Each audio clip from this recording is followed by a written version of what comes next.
Muito bem, meus irmãos. Vocês podem ver que hoje eu estou usando uma camisa que eu ganhei hoje, né, da Junta de Missões Mundiais, dos Voluntários Sem Fronteiras. Está escrito aqui: não estou de fora do que Deus está fazendo no mundo, ou seja, aquilo, me lembrando até daquele livro, né, como é que chama? Conhecendo Deus e Fazendo a Sua Vontade. Uma das primeiras lições daquele livro diz assim: procure ver o que Deus está fazendo à sua volta e junte-se a Ele. Às vezes a gente quer bolar planos mirabolantes, quer inventar grandes coisas, e agora qual vai ser o pulo do gato para crescimento de igreja? E na verdade o lance é esse aqui, é se juntar àquilo que Deus está fazendo, porque Deus não está parado, os irmãos creem nisso. Nosso Deus, Ele está agindo por intermédio de um folheto. Nós temos um irmão aqui nessa igreja que se converteu mediante a leitura de um folheto. Deus está se movendo mediante a pregação na internet, e a gente aqui não quer like, não quer grandes visualizações na internet não, mas a gente bota a nossa mensagem lá no Facebook, eu boto também no Instagram da igreja, boto lá no YouTube. Por quê? Porque a gente não sabe onde essa palavra vai parar. Deus está fazendo a obra. Então, se a gente tem a ferramenta, por que não usar? Às vezes um vizinho, hoje eu estava conversando com um vizinho, que a gente já desconfiava que esse vizinho era de Jesus. E hoje eu tive a certeza, a gente conversando, depois que cheguei da igreja, encontrei com ele na garagem, falei com ele. Aí ele falou: rapaz, me falaram que você é pastor, é isso mesmo? Eu falei: sou. Quem foi que te falou? Foi o síndico. Ele é esse rapaz, o síndico mora no 302, esse rapaz mora no 402 e eu moro no 502. Eu falei para ele falou para mim assim: tá vendo? A coluna ali está abençoada, é o 3, é o 4, é o 5. Eu falei: é isso aí, que vai até lá em cima, até o último andar. Se Deus quiser, a gente chegar ali tem que ser luz naquele lugar. Não estamos de fora do que Deus está fazendo no mundo, no nosso condomínio, na nossa comunidade, na nossa casa. É assim que a igreja tem que pensar. Os irmãos creem nisso? Mas às vezes a gente pensa que porque a gente está no meio de um monte de gente na igreja, a gente às vezes acha que só tem um grupo, que é todo mundo coeso, todo mundo está olhando para a mesma coisa, todo mundo está pensando da mesma forma. E nem sempre é bem assim. Irmã, eu vou usar a NVT hoje. Vou pedir para os irmãos abrirem e também a irmã colocar na tela o texto que está em João, Evangelho de João, capítulo 7, a partir do verso 37. Nós vamos ver alguns grupos de pessoas aqui representados. João, capítulo 7, versículo 37. A cena que eu vou descrever aqui está se passando em Jerusalém, na capital, o lugar onde ficava o templo, o centro de adoração em Israel, no tempo de Jesus. E ali no templo era onde eram oferecidas todas as ofertas de cereal, as ofertas em dinheiro, as ofertas de sacrifício também, os pães da proposição, o incenso, enfim, tudo que se levava para ofertar ao Senhor, pombinhas, cordeiros, tudo era ofertado ali, onde ficava o altar. E estava acontecendo aqui nesse tempo uma das grandes festas que o Senhor estabeleceu para o seu povo, que era conhecida e ainda existe hoje, ainda é praticada lá em Israel, a festa das cabanas ou festa dos tabernáculos. É uma festa que visa celebrar e relembrar que o povo passou 40 anos no deserto. Essa festa começa em um sábado e geralmente ela vai ser encerrada no outro sábado. Vamos ler o texto então. No último dia, o mais importante da festa, guardou? Não é qualquer dia, é no dia mais importante da festa. Jesus se levantou e disse em alta voz: quem tem sede, venha a mim e beba, pois as Escrituras declaram: rios de água viva brotarão do interior de quem crer em mim. Quando ele falou de água viva, estava se referindo ao Espírito. Espírito aí está em maiúsculo, do Espírito Santo. Estava se referindo ao Espírito que seria dado mais tarde a todos que nele crescem. Naquela ocasião, o Espírito ainda não tinha sido dado, pois Jesus ainda não havia sido glorificado. Ou seja, o ministério do Filho já apontando para o ministério do Espírito, que viria após o cumprimento da sua morte e ressurreição e ascensão. Quando as multidões, e é aqui que eu quero que você pegue, preste atenção, temos um grupo grande de pessoas aqui, temos as multidões, o ouviram dizer isso, alguns declararam, primeiro grupo, certamente este homem é o profeta porque esperávamos. Primeiro grupo, ao ouvir a palavra de Cristo se declarando, quem quiser da água venha, da água da vida venha até mim, disse, ele é o Messias, reconhecemos, só pode ser, não há outro caminho. Outros afirmaram mais diretamente ainda, ele é o Cristo. E ainda outros disseram, não é possível, o Cristo virá da Galileia?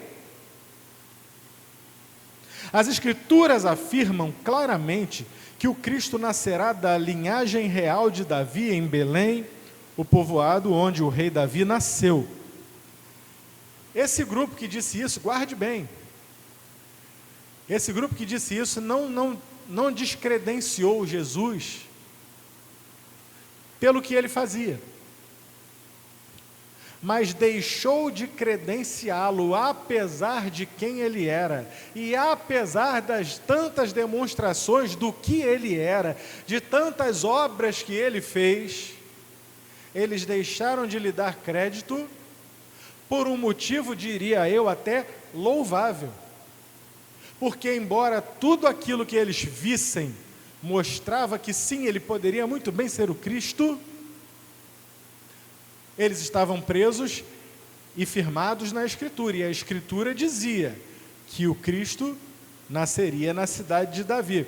Veja bem, temos visto, mas não está batendo com a Escritura, é preciso ter cautela, porque até então, ninguém chamava Jesus de Jesus Cristo, era Jesus da Galileia, era Jesus de Nazaré, ou o Galileu.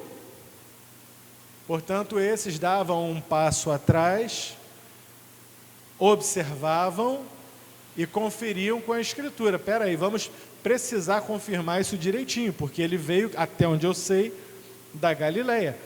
Parece que é. Tudo que ele faz é realmente coisa do Messias, mas o Messias não vem da Galileia. É um grupo que está próximo da verdade, mas que ainda está incerto. Verso 43. Assim a multidão estava dividida a respeito de Jesus. Alguns queriam que ele fosse preso. Já tinha mais um grupo. O grupo que queria mais era ver Jesus preso. Por quê? Por desordem, por se dizer a água da vida e coisas desse tipo. Sempre tem alguém, né, que se levanta contra todo tipo de profeta, todo servo de Deus, e a verdade bíblica é essa. Mas ninguém pôs as mãos nele. Inclusive mandaram os guardas do templo. Sabe como é que eu sei? Por causa do próximo versículo. Quando os guardas do templo voltaram sem ter prendido Jesus, os principais sacerdotes e fariseus perguntaram: por que vocês não o trouxeram? A resposta: nunca ouvimos alguém falar como ele. Responderam: vocês também foram enganados? Zombaram os fariseus. Por acaso um de nós que seja, vou ler com a entonação correta. Por acaso um de nós que seja, entre os líderes ou fariseus, crê nele? Olha aqui para o nosso grupo. Um de nós que seja, crê nele? As multidões ignorantes o seguem, mas elas não têm conhecimento da lei, são amaldiçoadas. Até aqui, vamos orar. Senhor nosso Deus, Tua palavra foi lida, e nós precisamos do Teu Espírito, para nos entregar individualmente, com perfeição, para que nós possamos ter ouvidos para ouvir e olhos para ver.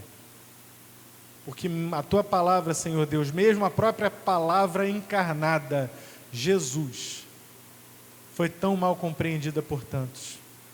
Nos ajuda nessa noite, me ajuda a compreender e passar para os meus irmãos, e abre olhos e ouvidos nessa noite também, para que a Tua palavra faça o que lhe apraz, em nome de Jesus. Amém.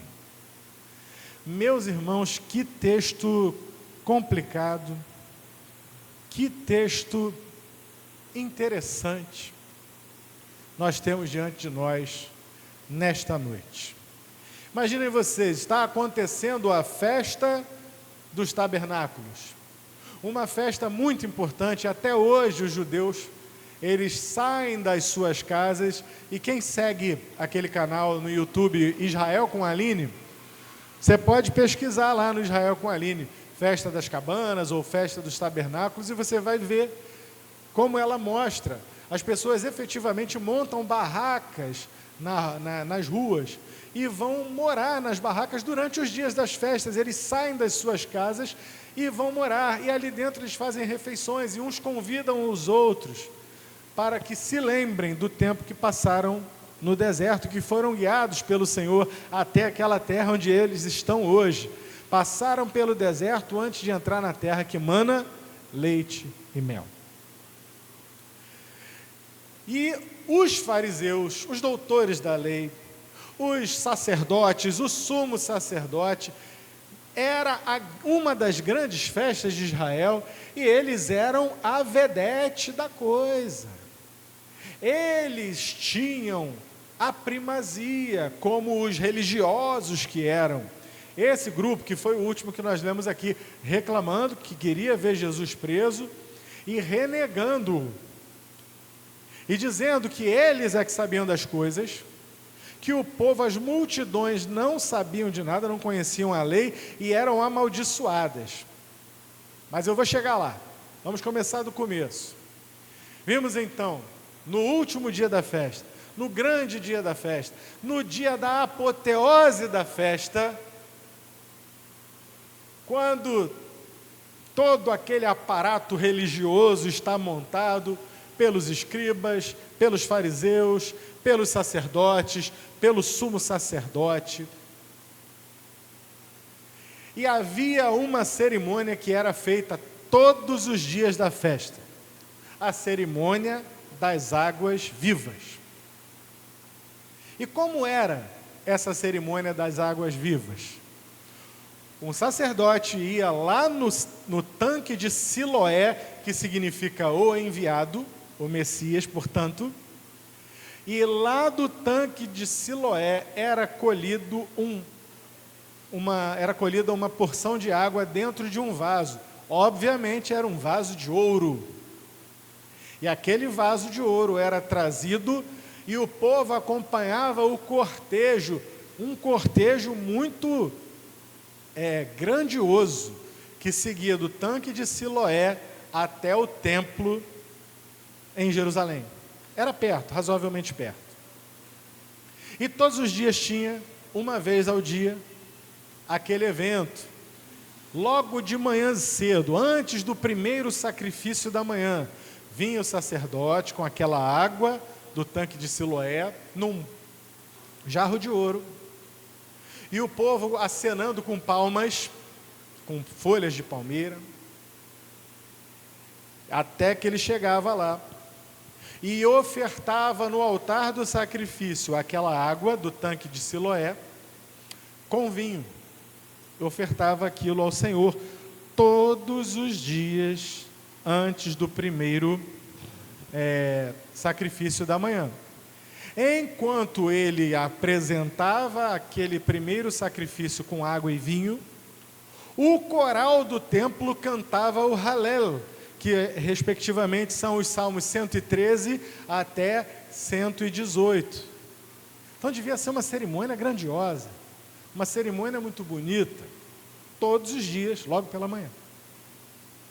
Mas no último dia, a grande apoteose da festa, essa cerimônia, ela se repetia em grande estilo, e vinha o sumo sacerdote no último dia.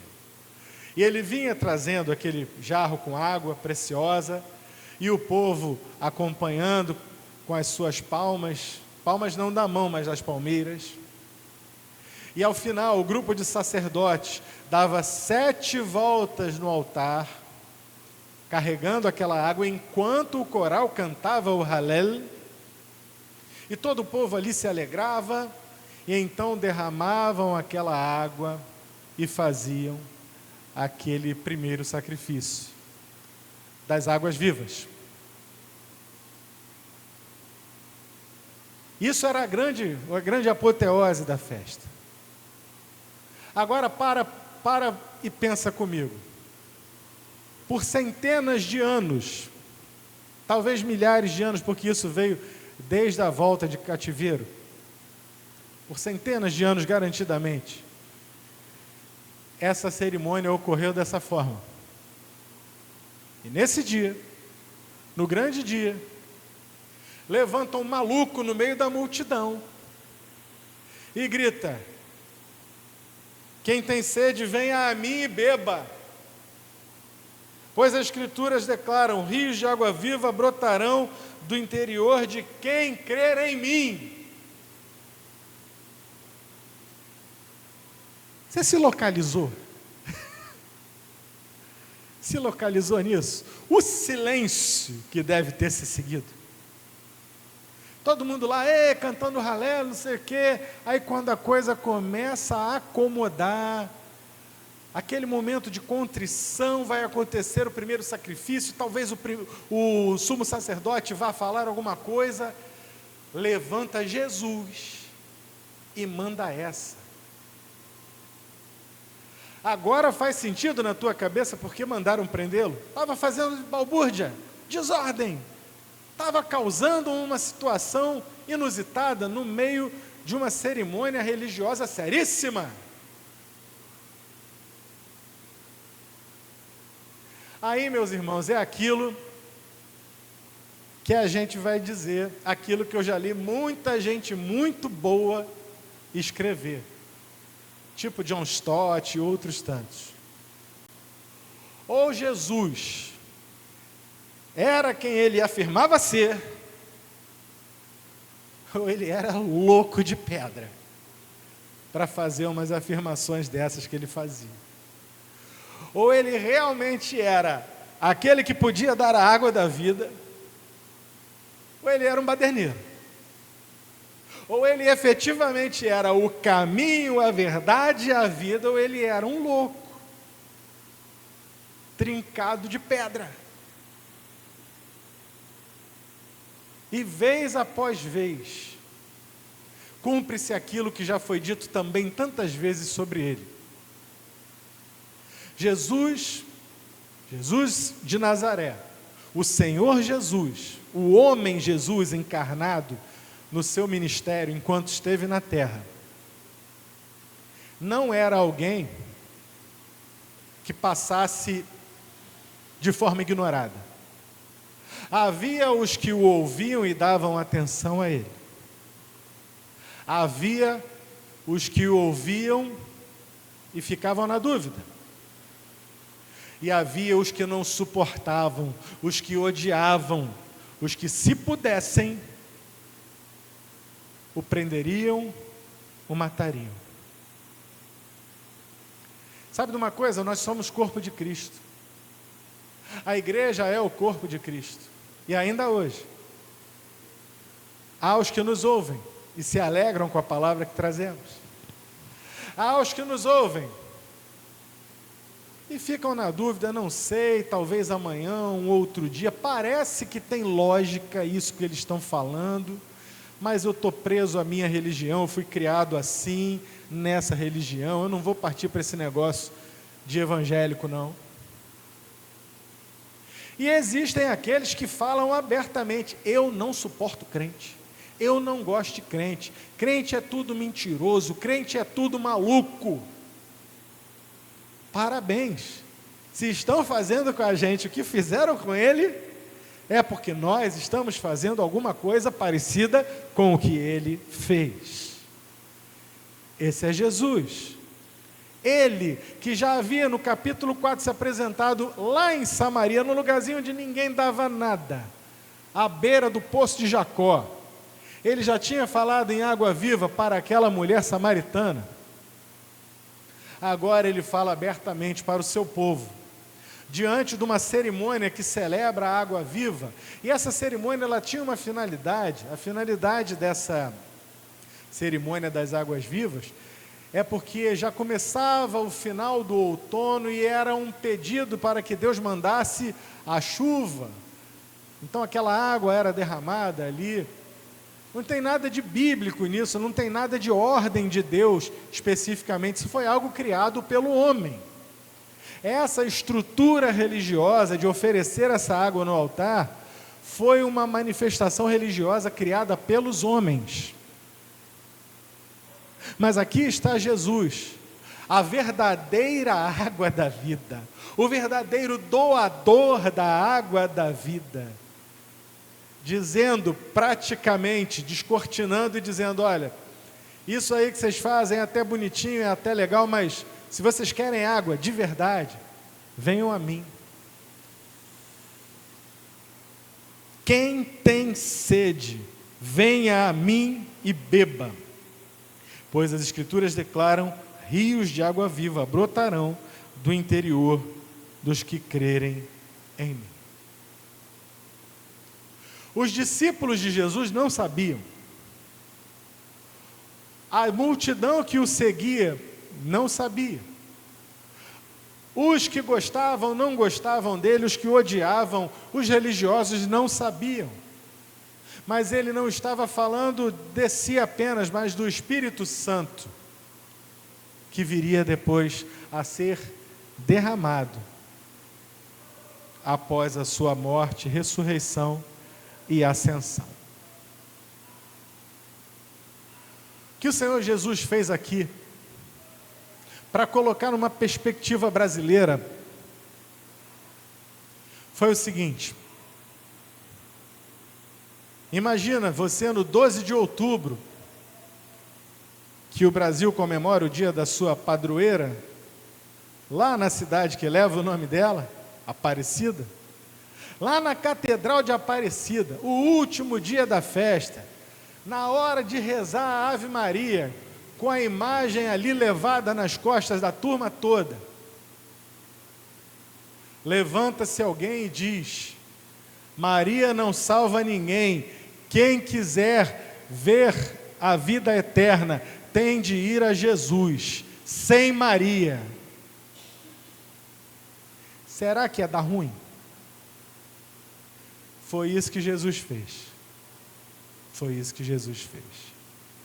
Quem quiser a água da vida, vem a mim. Meus irmãos, ou Jesus era quem ele dizia que ele era, ou ele era completamente maluco. E ali abriu-se imediatamente, o comentário de João é esse, abriu-se imediatamente uma divisão. Alguns imediatamente disseram, ei, ele é o Cristo. Porque só o Cristo poderia dar essa palavra. Nós cremos que ele é o Cristo. Outros já dizem, este é o profeta que estamos esperando. Quando eles estão dizendo que é o profeta que estamos esperando, eles estão falando do que na verdade foi João Batista, o profeta que seria a voz que clama no deserto. Então uns já achavam que ele era para iniciar o ministério do Messias, mas não era o Messias. Outros já diziam de cara, esse é o Messias.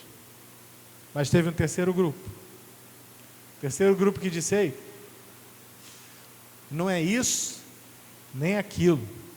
Esse homem está perturbando a ordem do culto aqui, de toda a população, e nós vamos mandar prendê-lo. E mandam. E quando chegam lá diante de Jesus, os guardas que foram mandados para prendê-lo, eles ouvem as suas palavras. E eles voltam. Gente, todo mundo viu Tropa de Elite. Missão dada é missão cumprida.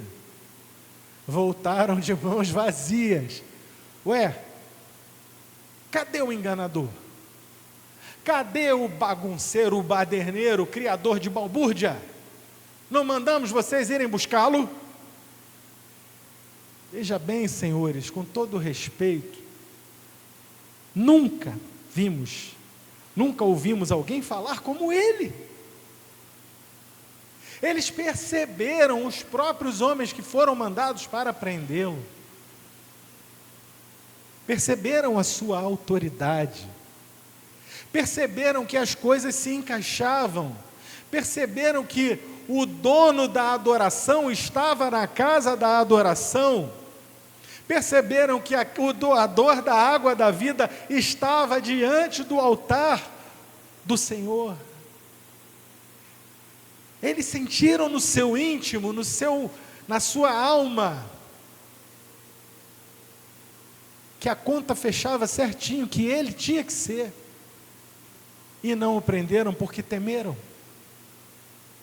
Ouso dizer, não está escrito, mas creram. Ouso dizer que creram. Porque para voltar e encarar os sacerdotes e os sumos sacerdotes e dizer não prendemos porque ele fala muito bem, não. Não era qualquer pessoa que falava muito bem. É porque realmente o espiritual foi tocado. Porque verdadeiramente Jesus entrou e tocou no coração deles. A palavra do Senhor entrou e o Espírito Santo, ele veio e demonstrou para aqueles homens de forma clara que eles estavam diante de alguém que não seria preso naquele momento. Meus irmãos, Jesus incomoda. Se tem uma coisa que Jesus incomoda, é os religiosos.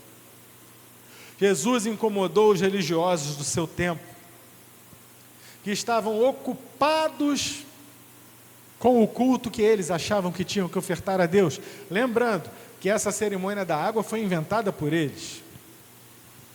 Eles estavam dando toda a importância àquilo ali, antes até da adoração prescrita, que seriam as ofertas no altar, os sacrifícios. Jesus tem feito que tipo de manifestação no nosso meio? Quando eu digo no nosso meio, é sim entre nós que nos reunimos em nome dele. O Espírito Santo tem feito que tipo de manifestações entre nós? A palavra de Deus tem feito que tipo de manifestações entre nós? No CPF, no pessoal, e no CNPJ, como grupo. A palavra de Deus tem nos desafiado. Temos ouvido a voz de Deus e ficado tão impactados como esses homens ficaram, a ponto de dizer, não o prendemos. Temos sido aqueles que têm levado esta palavra e dito, Jesus é a água da vida. Ele é o caminho, a verdade e a vida. Se você quer paz na tua vida, vá a Jesus e somente a Jesus. Que tipo de feedback, para usar uma palavra atual, né? Que tipo de resposta temos tido? Você, se não tem aberto a boca para falar, tem ouvido o silêncio respeitoso de que, você é crente, eu sou. fica na tua, que eu fico na minha, a amizade continua, está tudo certo. Está tudo certo? Será que está tudo certo? Porque na Bíblia a gente não vê os crentes calados, os crentes quietos. Principalmente quando o Espírito Santo se manifesta. O único momento em que nós vamos ver os discípulos de Jesus calados, quietos, é somente um dia. Vamos ouvir um total silêncio sobre os discípulos de Jesus no sábado seguinte à morte dele. Na sexta-feira foi aquele barata voa da prisão e condenação e morte. No sábado, silêncio. No domingo, foi outro barata voa, mas foi o barata voa da proclamação. É aquela coisa do: ei, Madalena chegou aí com umas notícias, galera. O que que houve? Olha, Jesus ressuscitou. O quê? Como assim ressuscitou? Não, Maria foi lá. Maria foi lá onde? No túmulo. Foi fazer o que no túmulo? Foi ungir o túmulo de Jesus. E Pedro olha para João, João olha para Pedro. Mas e aí? E aí o túmulo estava aberto. E aí apareceu um anjo, o anjo falou com elas e tal. E Pedro olha para João, João olha para Pedro e ó, perna para que te quer, eles vão correndo até o lugar onde Jesus estava enterrado. Pedro chega primeiro, mas não entra. Aliás, João entra primeiro, chega primeiro. João era mais jovem, provavelmente, chega primeiro. Olha, vê o túmulo aberto, não entra.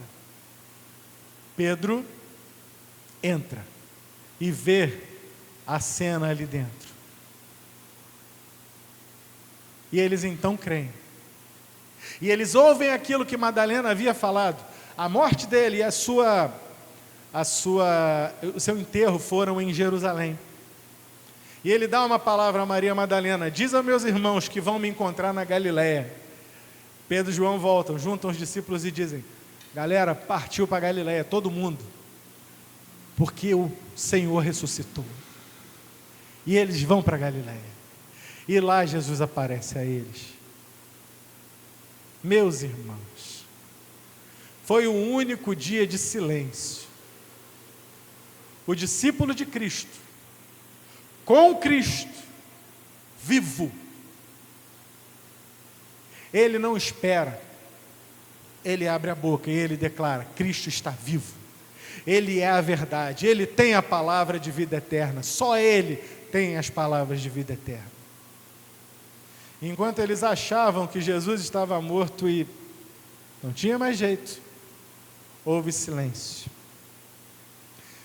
Se a boca do crente não abre para falar de Jesus, muito possivelmente a fé desse crente é num Cristo que está morto, porque não está vivo.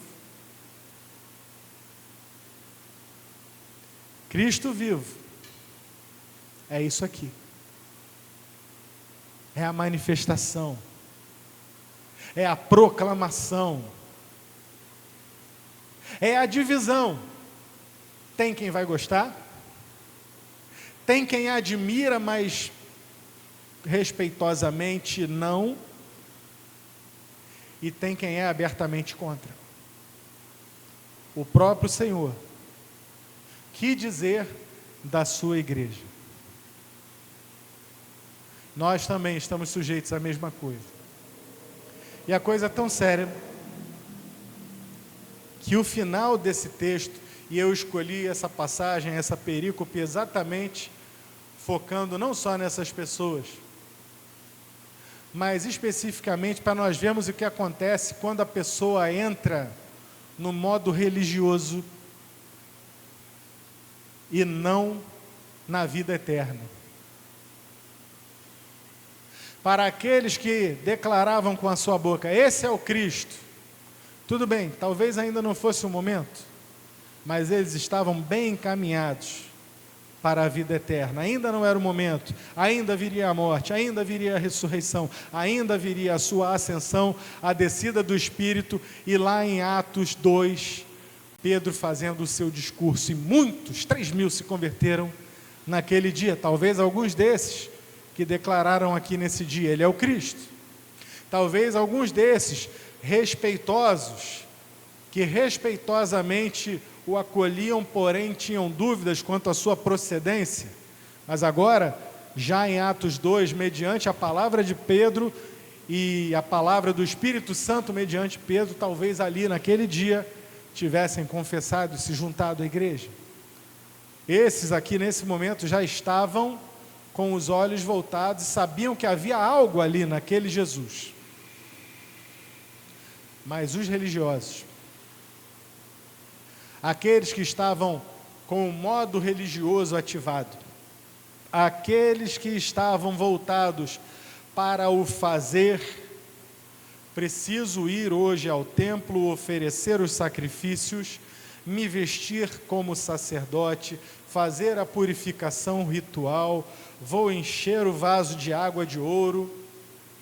Quem sabe o que aquele homem levava no coração? Talvez a água com vaso de ouro nas suas mãos estivesse enchendo o coração do sumo sacerdote de si mesmo. Veja em que posição importante eu estou. Veja como eu sou importante. Todos os olhos estão aqui cravados em mim, porque eu vou lá e vou ofertar diante do Senhor. Veja a que ponto cheguei. Quando eu pensei na minha vida de ser o sumo sacerdote, que diria meu pai se pudesse me ver agora? A gente não sabe o que vai no coração dos homens. Talvez aqueles que cantassem o Halel ali no coral estivessem pensando: nossa, como nós estamos cantando, que belas vozes, que harmonia, nunca se viu em todos os tempos, nem no tempo de tabernáculo de Davi.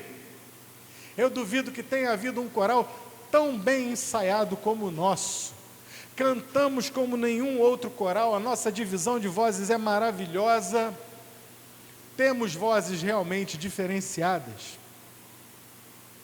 Talvez os sacerdotes já estivessem ali amolando as facas, já olhando para os cordeiros e pensando: agora vamos fazer o primeiro sacrifício da manhã, tem que ser aquele sacrifício perfeito, vamos ver o melhor corte, a melhor maneira para fazer de uma maneira que chame a atenção.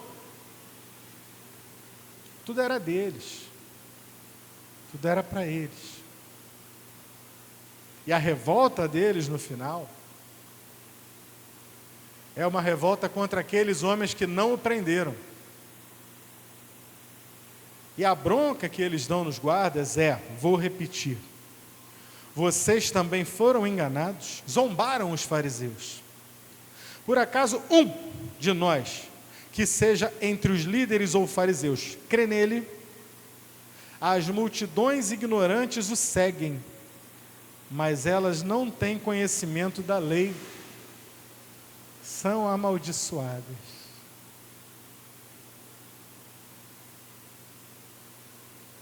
Que palavra dura, que coração duro. O coração de alguém que se deixa levar pelo sistema religioso, pela religiosidade, é um coração de pedra. Quem deveria, vamos lá, quem era o responsável pela adoração naquele tempo? Eram os sacerdotes, eram os levitas, eram os mestres, os doutores da lei, ok? Fossem eles fariseus ou saduceus. Naquela época, inclusive, o alto sacerdócio, o sumo sacerdote, nem era um fariseu, era um saduceu. Então veja, embora houvesse partidos entre eles, eles eram igualmente religiosos, estavam preocupados com o poder religioso, não percebendo que aquilo que eles tratavam politicamente, na verdade, era a adoração a um Deus que está vivo, a um Deus que declarou a Abraão, o pai deles, eles tinham orgulho de dizer: somos filhos de Abraão. Certa altura, Jesus dá uma neles que eles se batem, né? Certamente não, nunca fomos escravos de ninguém, somos filhos de Abraão. E Jesus diz: Deus poderia suscitar até dessas pedras aqui filhos a Abraão, se ele quisesse. Quebrando o orgulho deles. Quantas vezes o Senhor quebra o orgulho dos religiosos? E aqui eles mostram claramente, porque a boca fala do que está cheio o coração. Se eles eram os líderes da adoração, se eles eram os que ensinavam na sinagoga e também pregavam no templo, eu pergunto a vocês, se o povo era ignorante, como eles dizem, olha, as multidões não têm conhecimento da lei, se as multidões não tinham conhecimento da lei, de quem era a culpa? Deles, que não estavam ensinando a lei. Pastor, isso ainda acontece nos nossos tempos, eu sei. Você vai a portas aí que dizem assim, igreja, e a palavra de Deus não é pregada. É pregada ali uma palhinha da palavra de Deus, uns pedacinhos da palavra de Deus, para fazer você tirar dinheiro do bolso e botar ali. Isso é o que é pregado nessas portas. Não é pregada a palavra de Deus, mas é pregado aquilo que a gente chama de teologia do coach, de como fazer você ser uma pessoa mais ativa, como você pode ser uma pessoa melhor, e usando a palavra de Deus para dar esse tipo de ensinamento, que na verdade é mais administração do que propriamente qualquer outra coisa. É uma coisa que vai te fazer, de repente, 7 passos para superar a depressão. E aí ele usa alguns textos bíblicos aqui e ali para pincelar coisas que na verdade não vieram da palavra, mas a palavra está sendo usada para aquilo. 8 passos para conseguir ser uma pessoa de sucesso, de relevância, no meio onde estou colocado. Isso é Bíblia? Não, isso é usar a Bíblia. Isso é sistema religioso. Pregar a palavra de Deus é outra coisa, porque nessas igrejas você não vai ouvir, você nasceu pecador, você precisa se converter, você precisa de Jesus. Ninguém lá vai pregar isso aqui, ó. Quem tem sede, venha a Jesus, só Ele pode dar a água da vida. Não, esse discurso bate mal. Esse discurso é duro. Esse discurso afasta as pessoas. Vamos atrair as pessoas. Gente, vocês querem ser, quer dizer, não vocês e nem nós, mas me refiro a estes, né? Eles querem ser populares, querem ganhar os ouvidos das pessoas para si e não necessariamente o coração das pessoas para Jesus. Quantos estão entendendo? Isso é um perigo dessa geração. Cuidado com aquilo que você ouve, cuidado com aquilo que você tem ouvido de pregações por aí. Se não pregar pecado, justiça, juízo, só Jesus, salvação, vida eterna, morte ou inferno, passa longe. Pode parar de seguir, pode passar a ouvir outra pessoa, porque ali não tem Jesus. Ali o que tem, na teologia nós temos um nome para isso. O irmão Gilson conhece. Quando nós estudamos o texto e usamos o texto para pregar, nós fazemos uma interpretação, que nós chamamos de exegese. Mas o sujeito que bola da cabeça dele uma ideia, escreve a sua ideia e pinça versículos, um aqui do Velho Testamento, outro lá do Novo Testamento, um aqui de um profeta aleatório, outro do Apocalipse, só para fechar a ideia que ele mesmo teve e se organizou. Ele não tem um texto bíblico para trabalhar, mas ele trabalha a partir do que ele inventou da sua mente, e então pega textos bíblicos só para fechar aquela ideia. Isso não é exegese, o nome disso é exegese. É quando você não... Exegese é quando você usa o texto bíblico para pregar, interpreta o texto bíblico. Exegese é quando você usa o texto bíblico como desculpa para fazer a tua ideia avançar. Entendeu?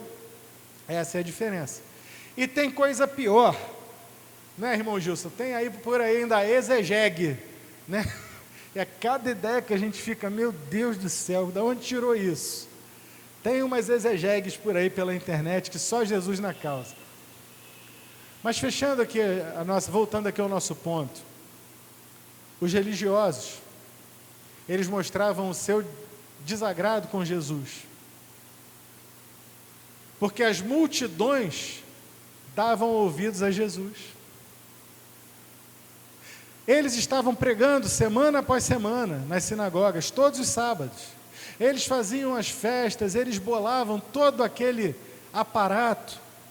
E no fim as multidões se voltavam para Jesus. Como eu disse ainda agora, eles queriam os ouvidos dos homens para si mesmos.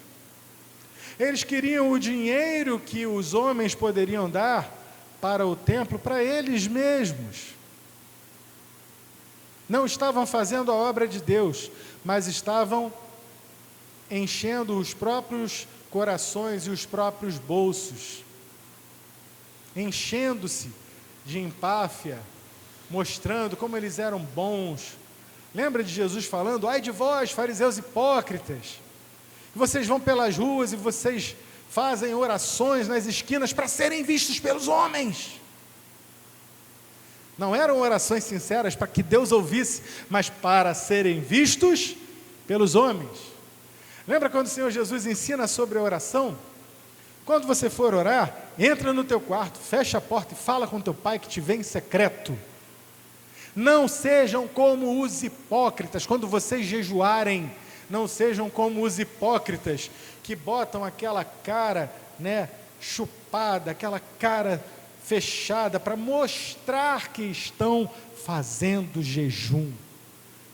Se você for fazer jejum, o jejum é para quem? É para Deus. Então lava o rosto, se arruma. Ninguém precisa saber que você está fazendo jejum, porque a sua dedicação é para o Senhor e não para que os homens vejam. Quem faz as coisas para que os homens vejam já recebeu o seu galardão. Quantas vezes vemos Jesus falando disso? E aqui eles estão mostrando as garras. O galardão que eles queriam eram os ouvidos e os olhos do povo, cravados neles, jamais em Jesus. Não, as multidões, elas são ignorantes, elas não têm conhecimento da lei, são amaldiçoadas. Meus irmãos, a que ponto chega o ser humano? A que ponto chega a cegueira espiritual de alguém que se diz líder do povo de Deus e diz que aqueles seus liderados, que são sua responsabilidade em ensinar, são amaldiçoados. Amaldiçoados por quem? Só se fosse por eles mesmos, porque jamais por Deus. Amaldiçoados por terem lideranças como aquelas. Isso era a maldição que estava sobre o povo. Jamais o povo foi amaldiçoado pelo Senhor. Pelo contrário, o Senhor deu a sua lei a Moisés e o Senhor disse: essa palavra ela tem que estar na tua boca e no teu coração para a cumprir. Está lá em Deuteronômio capítulo 30, versículo 14. Todos os dias inculcarás na mente dos teus filhos estas palavras, para que desde pequeno ele conheça a palavra. Você vai andar com a palavra por onde você for. Escreva nas dobras das mangas da tua veste a palavra. Medite na palavra. tira um dia inteiro para meditar na palavra. O sábado é para ser santificado, dizia lá a lei dos judeus. E com isso tudo, com Deus mostrando o tempo todo o seu amor pelo seu povo, com Deus mostrando o tempo todo como Ele se interessava e amava aquele povo, e deu tudo para aquele povo o adorasse de maneira presente e de coração. E veja bem, o próprio Senhor Jesus, no capítulo 4, quando Ele fala de água para aquela mulher samaritana, quem se lembra o que se segue a partir dali? Uma pergunta. Ela diz: tá, mas e aí, a adoração é onde? É aqui no Monte Gerizim ou é lá em Jerusalém? E Jesus responde para ela: nem lá, nem cá, porque Deus é Espírito, e Deus procura verdadeiros adoradores que o adorem em espírito e em verdade. Ele falou isso para aquela mulher samaritana num contexto de água viva, alguns capítulos atrás, e está Ele aqui, diante do seu povo, oferecendo a água viva. E vemos que aqueles que deveriam ser os líderes da adoração, não estavam preocupados em adorar, estavam preocupados em receber os louros, em receber a glória, em ser as vedetes, como eu disse a princípio, do grande evento religioso. E logo no último dia de festa, vem aquele baderneiro atrapalhar. Não, isso não é possível, vamos prendê-lo. Meus irmãos, que Jesus é esse que nós estamos seguindo? Estamos seguindo verdadeiramente Jesus. Estamos indo atrás desse homem. Estamos indo atrás daquele que nos prometeu nos dar a água da vida, que nesse tempo, e lemos aqui no texto, ainda não havia sido efetivada, porque o Espírito ainda não havia descido, porque ainda não era o tempo. Hoje nós vivemos o tempo da graça plena. Hoje o Espírito habita em nós. E hoje ainda entre nós existem os religiosos. Seja uma semana para nós meditarmos na nossa vida espiritual, para nós olharmos para Jesus, esse Jesus aqui da Bíblia, e pensarmos, em qual desses grupos, você não precisa me responder, mas pensa aí no teu coração, em qual desses grupos você estaria? Será que você estaria no grupo do: ei, peraí, está atrapalhando o culto, poxa, isso aqui já acontece todo domingo da mesma forma, nós já sabemos como é, não vem aqui bagunçar não, Jesus. Coração duro, religioso. Será que você estaria no grupo do: olha, respeitosamente, né, calma lá? Ou será que você pode dizer de todo o seu coração: esse é o Cristo, é Ele, não tem outro? Que nessa noite nós possamos sair daqui para pensar nisso, para meditar, e para pensar naquilo que temos feito no nosso ministério, porque cada um aqui tem um ministério. O ministério não é do pastor, dos diáconos só não, o ministério é da igreja.